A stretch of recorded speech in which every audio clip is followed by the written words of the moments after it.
morning, everyone. Thanks for having me. I would like to pick up where Nick left you because, of course, as Nick said, it is, of course, about understanding what is it that your customers want and then basically giving them what they want. And I think right now, I think we all understand that change is happening at a very, very fast speed, probably keeping some of us awake at night. Disruptive technologies, disruptive innovations, it's basically all of them are digging into our original profit pools. And there is really no way around, having disruption as part of your business plan and maybe also as part of your dreams. And I think we all know what can happen if you fail to understand that your audience and your audience's behaviors are changing. This is what's happening to the music industry. So if you go back to 1973, the music industry was actually tiny. It was like $2 billion US. And then fast forward then to the heydays in 1999, the music industry has sales around $15 billion US. And the most sold album was Backstreet Boys. It sold 20 million albums. But 1999 was also the year where Napster came into the market. And then just 3 or 4 years later, Apple started selling downloads. And then Spotify came into the market, and as they say, it's all history. And basically, I think today the music industry is half the size of what it was in 1999 when it was at its heydays. And basically 60% today is digital. So this, of course, shows how fast it can go if you fail to listen to your audience. But I think what it also shows is that disruption can come from many sides. So for the music industry, they had to battle physical transition. So from CDs to digital, they had to battle on demand, they had to battle from PC to mobile, and they had to basically also battle piracy.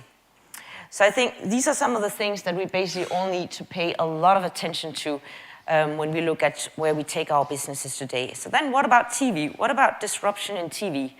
Yeah, well, look at the millenniums. I think we all know that the millenniums are probably the main disruptive factor at the moment to the TV industry in the way that they consume our products and they consume video.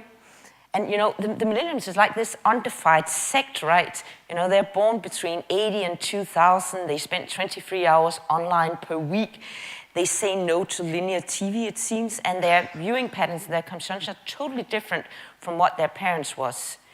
And the good thing is, of course, that they do spend time watching video, but then the bad thing again is that when they actually watch TV, they do something else at the same time. So 86% of the millennials, when they watch traditional TV, they are on other apps. They're watching other types of content. And this is, of course, something as a media company we need to understand and be aware of. The bad thing is that, as some of us has hoped, their consumption patterns and their way of actually consuming video is not changing when they grow up. So basically, their consumption patterns stay the same. And interesting also, today, 1/3 of the American generation are millennials. It's the largest generation ever in the United States. So who are we? You said we are a Nordic entertainment company. Well, that is true. But I would say we're an international media house, but it's true that we started out in the 80s in Sweden, where Modern Time Groups actually, by ourselves, wasn't a disruptor. We was a disruptor to the Swedish state television when we started broadcasting here from London, direct to home with our first TV channel. And since then, we've expanded. We expanded our number of free TV channels. We expanded into pay TV channels, into pay TV platforms. We have our own distribution via satellite. We distribute on cable and IPTV platforms. We have a content production arm. And when we've expanded also internationally, so we expanded outside the Nordics into Central Eastern Europe, into Africa, into Russia, into Ukraine, and so forth. And then lately, we also expanded into what you can call digital. So we've basically been acquiring fast-growing digital companies. So today, I would say we're actually a digital entertainer. So we are a company that has been undergoing tremendous change over the last couple of years. And today, a large proportion of our sales actually come from digital revenue sources. So when we think about digital transformation and when we're changing the way that we do business today, I think there is 5 factors that are probably impacting the most the way we think about our business and the way that we try to change the way that we do business. Well, it's no surprise for anyone that it's probably mobile. So mobile is fast growing. It's all driven by video. Mobile data traffic is expected to grow by a factor 4 over the next 5 years. Again, all driven by video. And we all have our smartphone just next to us. We even sleep with it, but probably under the pillow. So there is really no way around it for a media company today than to understand mobile, to make sure that your content is available on mobile, and to have ad monetization models that works on mobile. And closely related to mobile is, of course, social. So social was originally a customer service or a marketing vehicle, but today it's actually a place where we both hang out, we connect with our friends. This is where our friends actually tell us what to watch on TV when we are watching TV, but it's also a platform where we actually consume then our video. So for us as a media company, as a broadcaster, it's a way to interact with our customers and our audiences, obviously. Now, we understand that when we do that, then we distract attention away from the linear broadcast. And we also know, of course, that social engagement peaks during the advertising breaks. But it is an important platform for us, and it is a platform where we can engage, interact, and I think there are multiple examples of actually enhancing the viewing experience. One of the best examples for me is the American TV show Scandal, where the cast are tweeting before, during, after the live show, and in a way that basically enhances the experience that you have with the show. And then there's content, and content, that's an interesting one, because this old saying that content is king, and I think for sure content is probably more king than ever. It is the way to differentiate, but the requirements put on us today for delivering and developing this content has for sure increased. So it needs to be on demand, right? It needs to be catch-up, but at the same time, live linear is still very, very strong. So big, shiny floor shows is hugely important for our free TV channels. Live sports events are hugely important, both for our free TV and our pay TV platforms, and we continue to prolong these not so cheap sport events year after year because it matters, it's what the customers want. Then we need to understand short form and at the same time long form.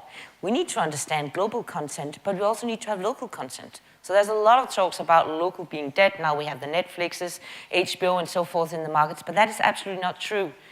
We see that local works, and it's very important both on our linear TV channels, but actually also on our online platforms. And then, of course, we need to think about distribution. And of course, it goes without saying we need to make sure that our content is available on all platforms.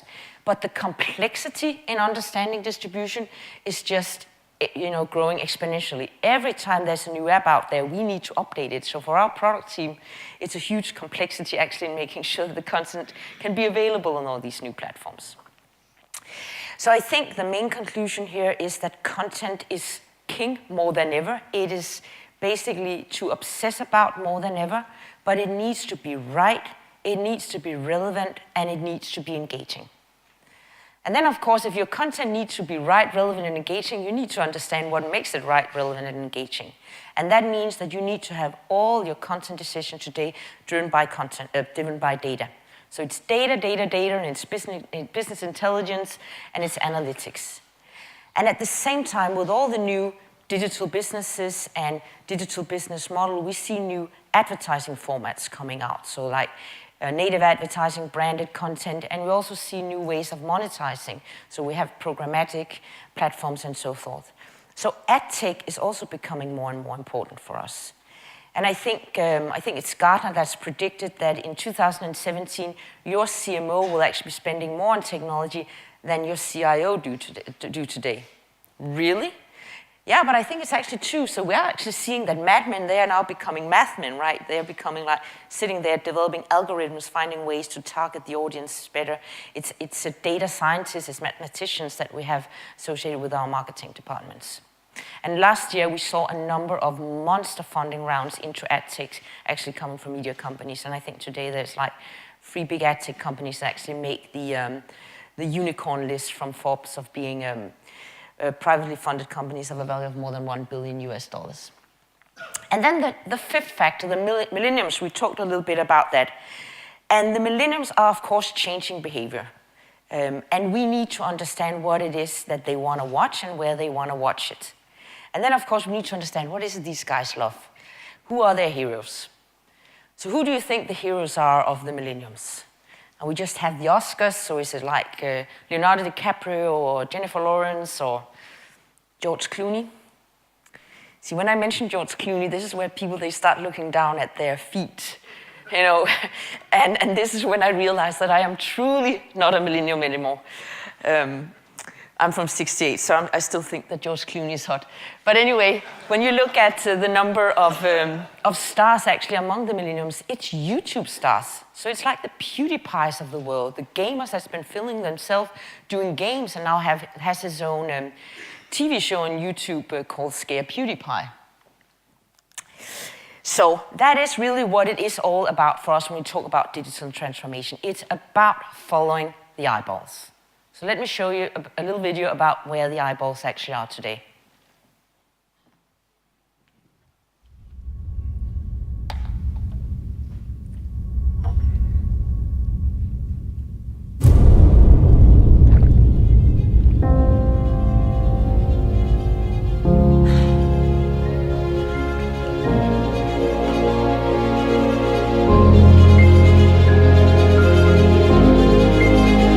6-7 years ago, we had as many people watching the streams as we have right now inside the stadium.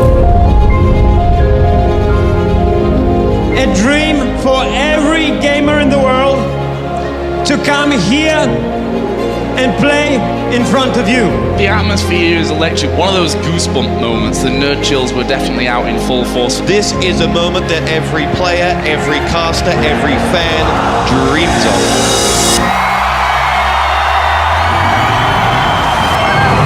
Welcome to the Intel Extreme Masters World Championship! Hero is able to make the recovery! What on earth is going on? He needs to make it to the building! Oh my god! Halt! He had the money to make it to the building!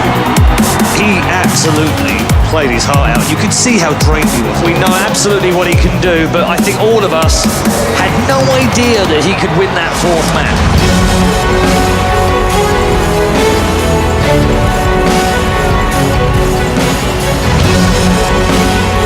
Who's going home with nothing, and who's going home with $100,000?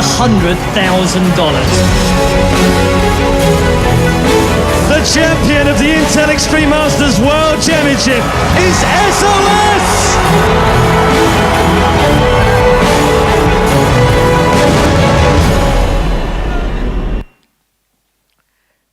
So this is eSport. This was one of the world's largest eSport events. It's the Intel Extreme Masters World Championship.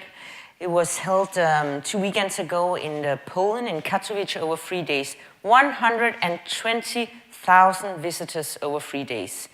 1,200 media representatives. Sky, CNN covering live. 20 million online unique views during that weekend. And a prize pool of $500,000 US.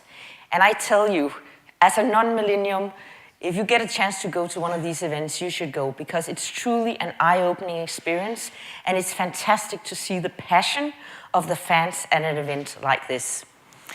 So, Modern Times Group last year invested in 2 of the world's largest esports companies. So we bought 74% in Turtle ESL and 100% in DreamHack. And why?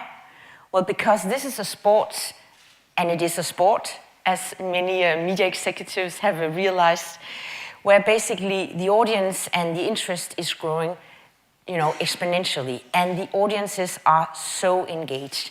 And gaming in itself is the second largest category on YouTube.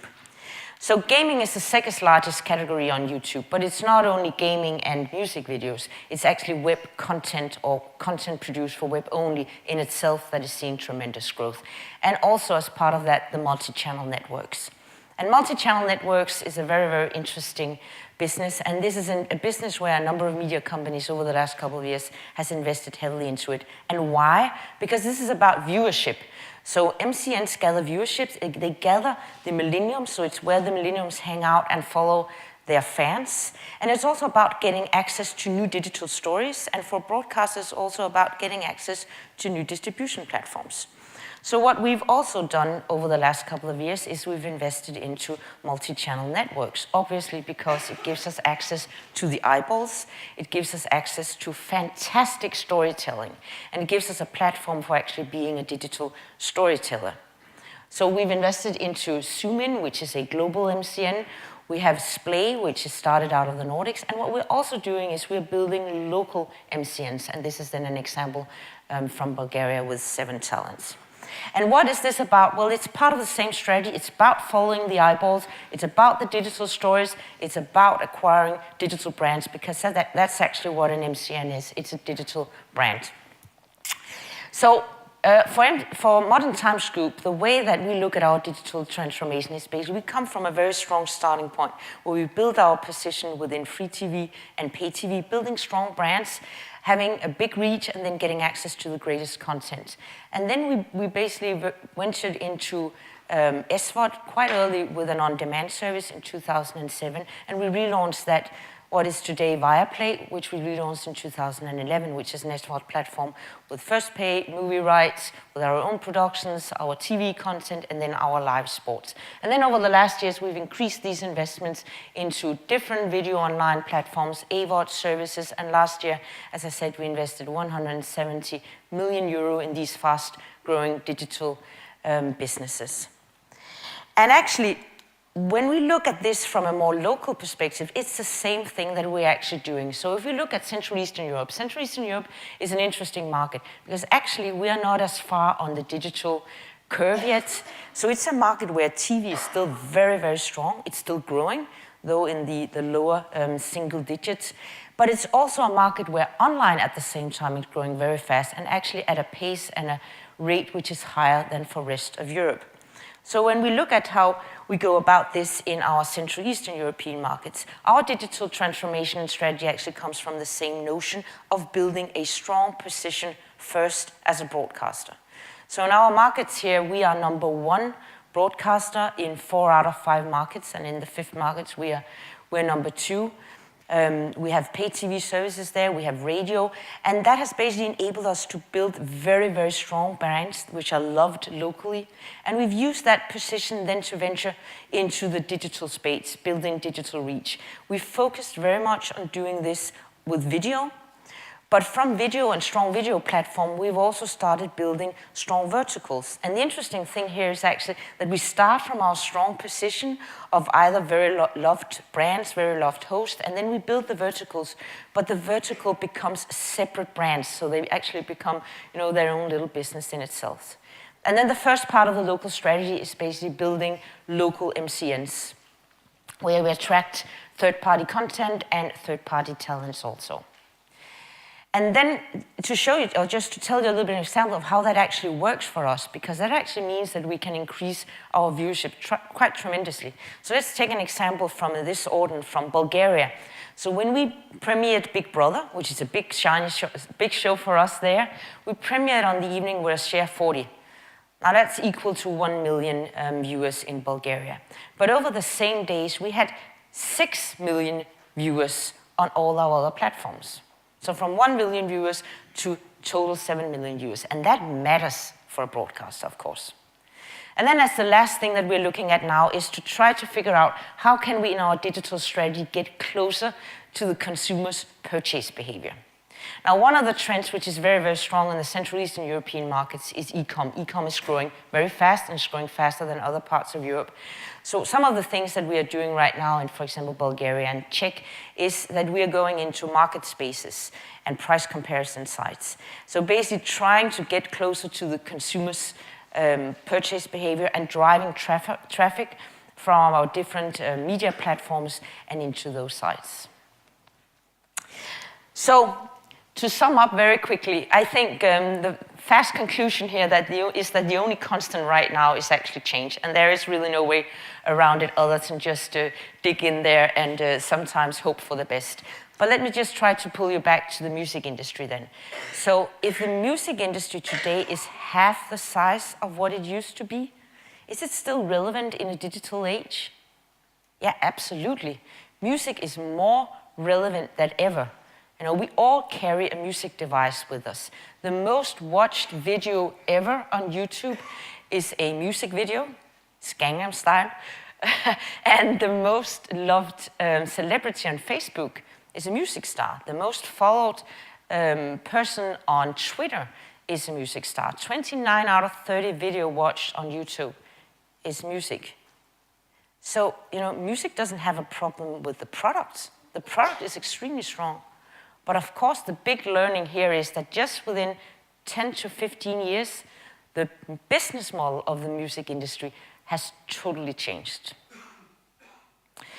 So with that was my actually precisely 20 minutes. That was what I had to say today. Thank you very much indeed. Good. Jette. Thank you.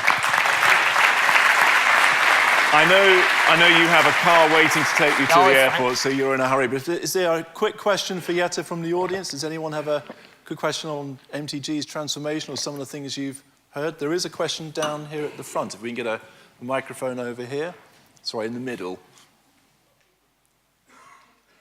It will mean, yes, either moving it across. Very exciting times for you, Jette, at MTG. It's a fantastic presentation. Thank you. Thank you. Hi, my name is Laura Chaibi and I work for NBC, the biggest Middle East broadcaster. My question is, you said that you're going after verticals, but you're actually rebranding them with separate names. And can you give us a little bit of insight on why you're choosing to do different brand derivatives when you're up against global players that have a single brand identity and how that affects your portfolio? Yeah, and I think it's actually a very, very good question, because if you look back, then we were all about umbrella brands. If you look at the newspapers, it was about umbrella brands. But actually try to look at what Springer does at the moment, or Schibsted. When they go into these digital ventures, they basically keep the brands and they make sure that they are very strong in their own niche. And I think that's also one of the things that we are seeing, that if you look at some of these MCNs or vertical, right now, today, it's about content and it's about brand, and it's about focus. So it is about finding a distinct voice in that particular vertical or MCN or what it is that we are doing. So if we are able to, for example, build a vertical which might come from a very, very famous Czech chef who had a TV program, then he becomes a brand in itself and he creates an audience in itself. He becomes a star in itself. So in that sense, it doesn't really make sense anymore to rebrand him under the name of maybe the TV channel, which is called Prima.